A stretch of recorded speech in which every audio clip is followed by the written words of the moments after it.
Welcome to Memorable Marketing by Media Group. This is episode 14. And today we have a very special guest. We have Anders Bigandt, who is one of the 4 partners at Media Group. He joined Media Group way back in 2006, so has been 15 years with Media Group. But before that, he worked for Coca Cola. That was his first serious job where he was selling and marketing Coke.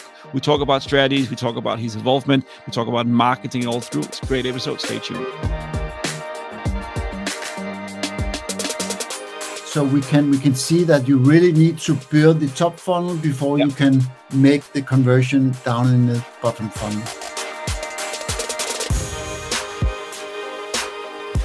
Anders Bigandt, partner at Media Group. So good to have you on. Thank you for taking your time to talk to me. Thanks for inviting me, Thomas. Yeah, it's no secret that you and I go way back. We used to go to school together. That was a long time ago in a galaxy far, far away. But now our paths cross again, which is amazing. We both dabbled also in the film industry for a while, and yeah, that's a different story. We'll start go there. But Anders, yeah. At one point, I remember you coming over to my house because you had an interview with Coca Cola because you needed to learn PowerPoint. And that's not because of me, because of the talent. Obviously, you got the job at Coca Cola and you stayed with them for quite some time. What did you learn working with Coca Cola? What was that culture like? That's a good question. It was back in, I started at Coca Cola in 1996. Yes. It's a few years back. I had some more hair at that time, and I had a red shirt on during my interview because it was Coca Cola, red brand. So, that was my start tapping into the Coca-Cola brand world. Yep. But what I learned at Coca-Cola was amazing school in terms of working with a brand that has such a power. I was responsible for the sales team during 1996 and 5 years when I worked for Coca-Cola. The last 2 years I was marketing manager for the brand up against the restaurants, so promoting Coca-Cola in all restaurants in Denmark, fast food chains, and etc. And it was very easy to get Coca-Cola into restaurants, into the fast food industry because they had such a strong power. Of course, I also learned a bit about the brand war between Pepsi and Coca-Cola. Yeah, but Coca-Cola had a very strong penetration in Denmark, so I mean they won nearly all the time in Denmark. Yeah. So that was actually my first school working with a strong brand and looking into marketing and brand awareness. So yeah, okay. Yeah. And after Coca-Cola, you went and joined Dominos, right? And you became their CEO, if I remember correctly. And you ran exactly that. What one of the clients I worked with at Coca-Cola was it was McDonald's, it was Dominos Pizza, it was Burger King, and Dominos was quite small at that time, and they reached out to me and said they needed a person in charge of the Danish country. So I was country manager there for 3 years. Yeah. Building up, I think we had 13 stores in Denmark, 200 people, 200 very young guys driving like crazy on a scooter, because at that time it was a delivery guarantee that if you did not have your pizza delivered within 30 minutes, the pizza was free. Okay. So I had to pay speed tickets and fight with the policy and the police. I mean, to survive and make sure that people were running properly. Okay. So that was fun, but that was also. I learned at that time about people management. Yeah, I learned how to motivate young people, how to create team spirit. And I was the starting point. I was sent to US to the Detroit Domino's headquarters for 3 weeks, slamming pizzas. So you had to have a score of about I think it was 90 out of 100. So if you could slam a pizza above 90, you were allowed to become a head of Domino's stores in a really? country. So that was a physical test, not a mental test, but a physical test to pass and make pizza, so you could become. Wow. Okay. Interesting. Exactly. So yeah. So you actually went to school from 8 to 4 at the Domino's headquarters. At 4 afternoon, you went out to a store, and then you slam pizza from 4 to 10. At night. So quite long days, but it was amazing. The culture at that company was really nice, and of course they like pizza. So that was also. What's the difference between the culture at Domino's and Coca-Cola? What was the main difference there in your perspective working for these two American brands? I think the main point was the age of people working at Domino's was quite young. It was young people, first job in their career. Yeah. So I think the age group was of course much younger, and Coca-Cola was more mature, more serious, more educated people.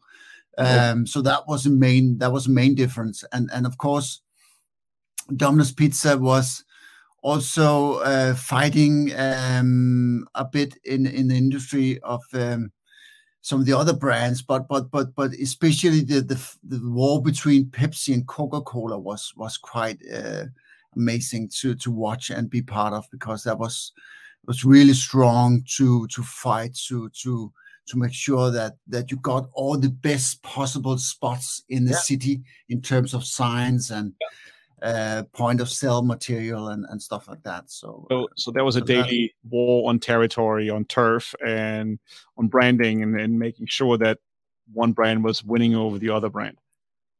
Exactly. Yeah. But that was fun.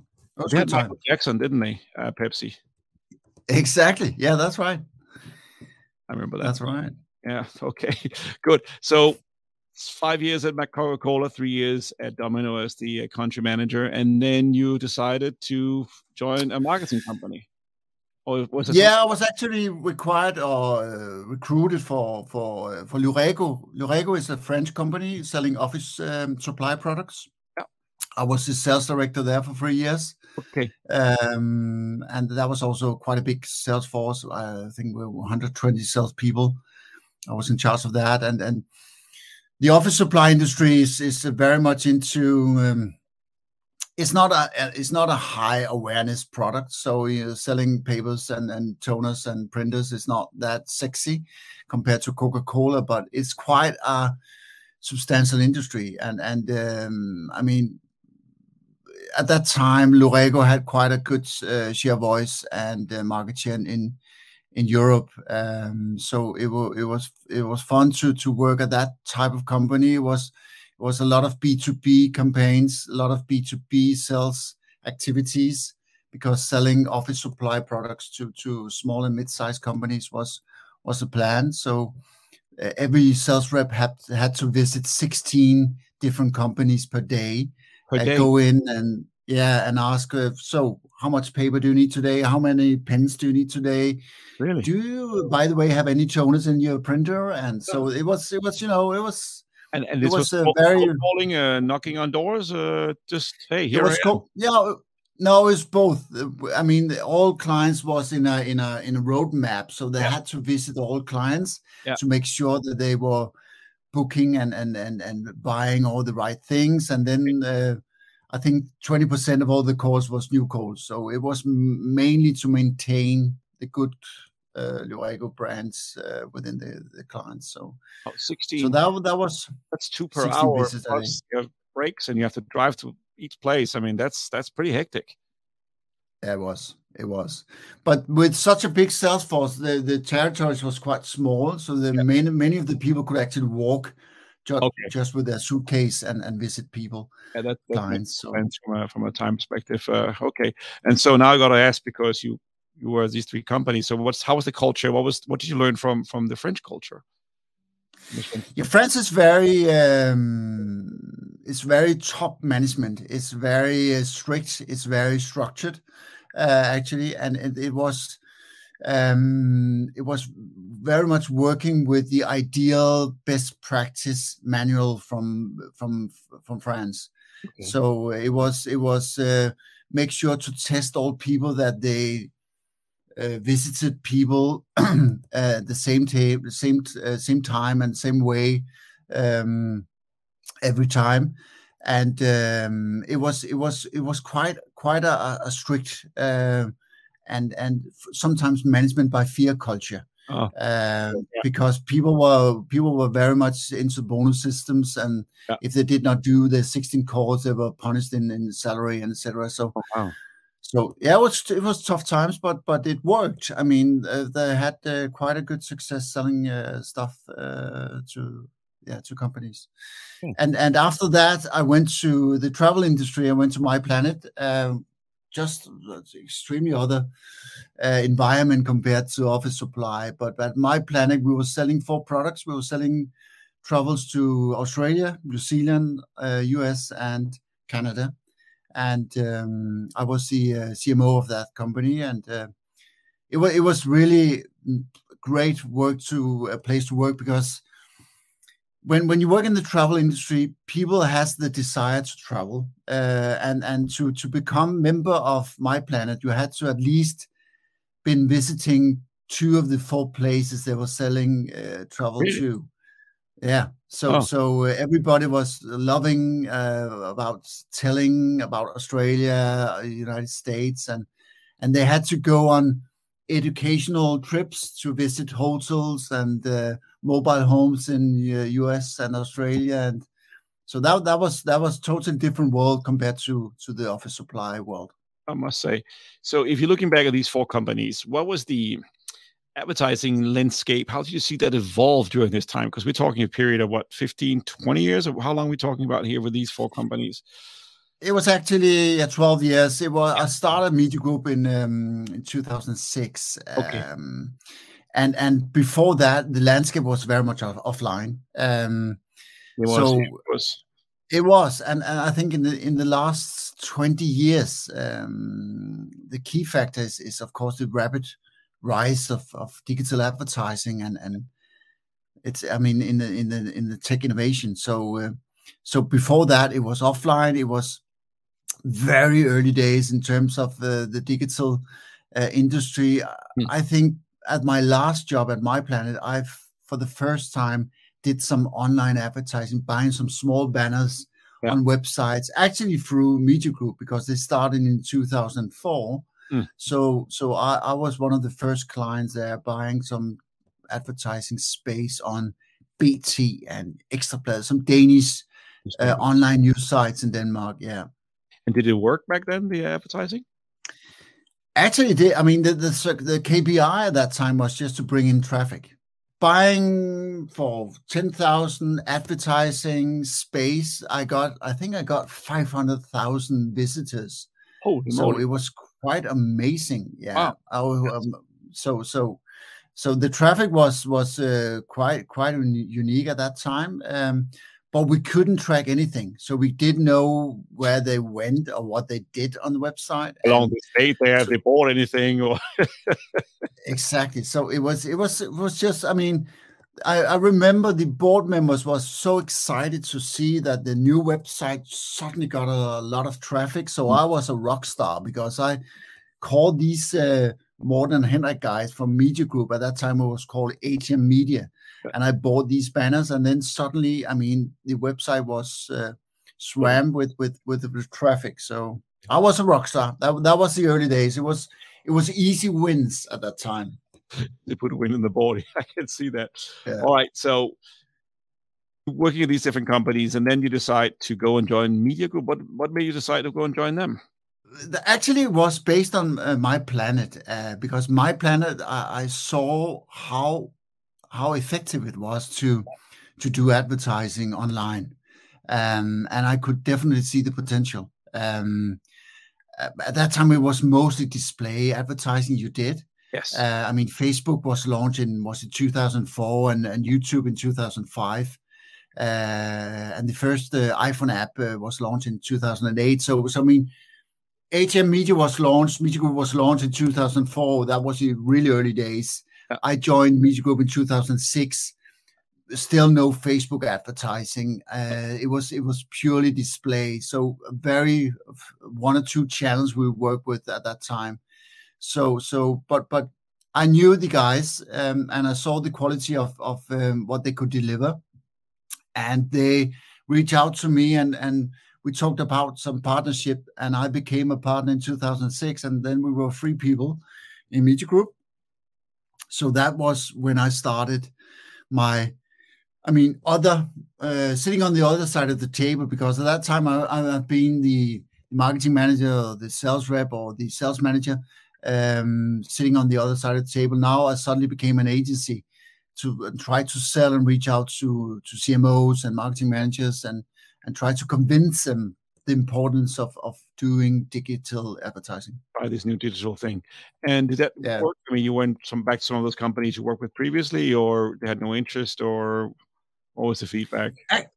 I actually remember I went to Dominos Pizza and we did some small activities with them.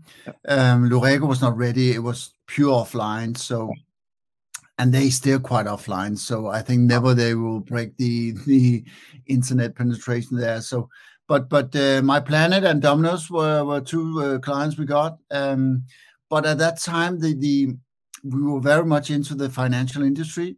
In the early days for Media Group, we worked with a big bank in Denmark, or investment bank, and we're still working with them. So I think 95% of our turnover was selling digital advertising, especially display to this bank. So we were very much into the financial industry. If you look back at, obviously, we're 2021 right now, and you started in 2006, a lot has changed over those years.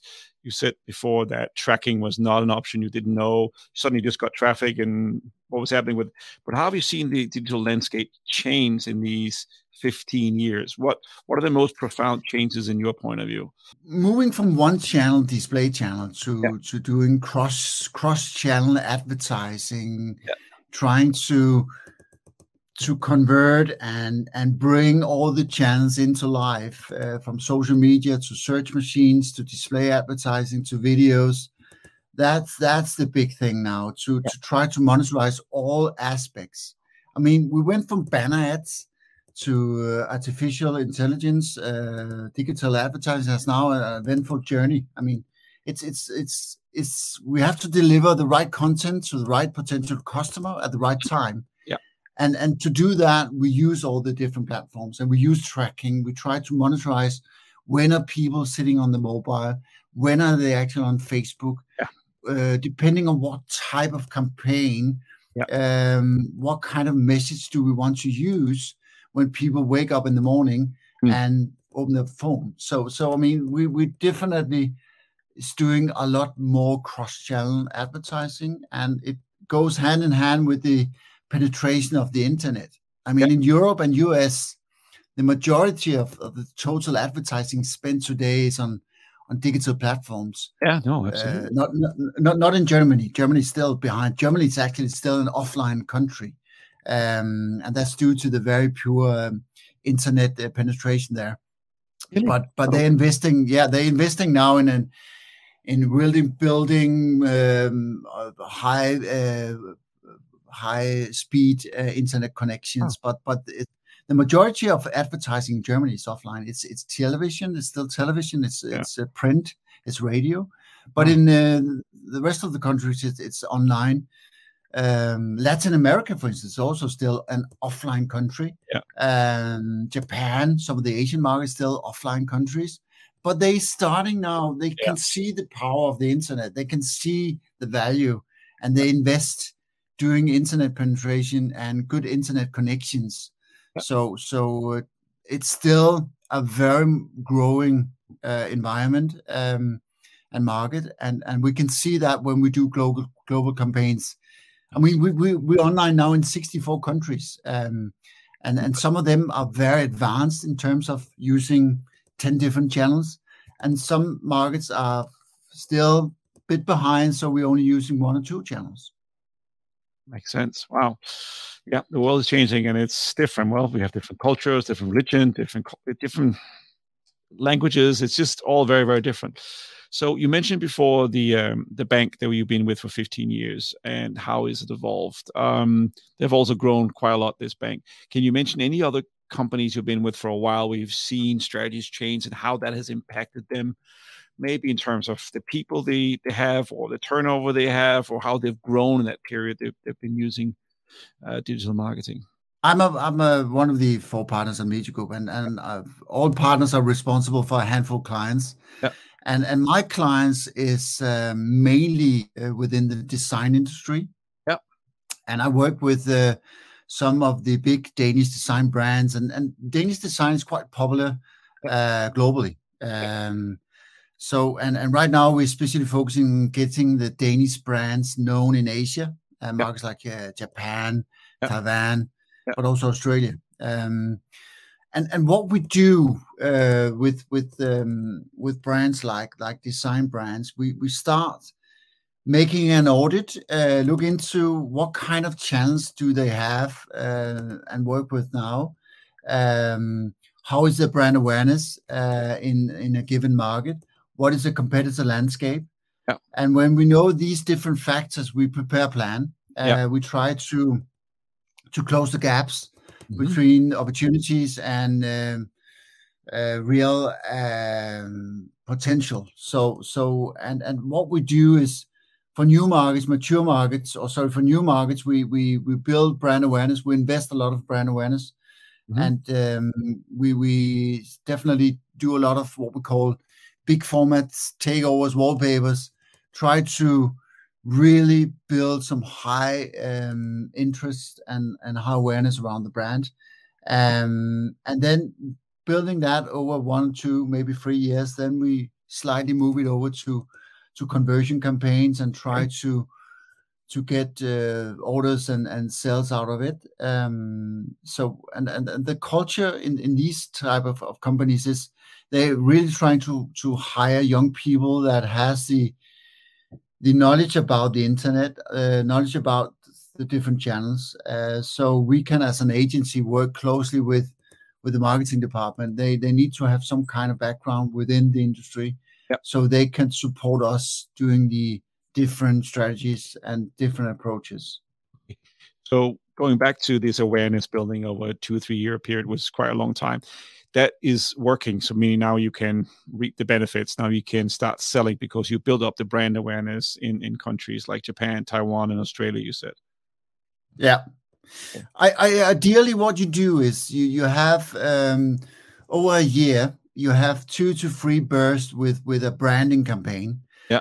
And then you have normally what we call an always on digital track, which is of course running always. But this is a track that's converting all the top funnel traffic we're getting from the branding campaigns. Yeah. So we use right call to actions to convert and create a good return on the ad spend, ROAS, in the always on track. And that's definitely working. So we can see that you really need to build the top funnel before you can make the conversion down in the bottom funnel. So that's the normal strategy we use to have this burst and always on track. Look, you mentioned before that you were 3 people when you started. Obviously, what are we now? 50 people, 48, 50 people, around that number?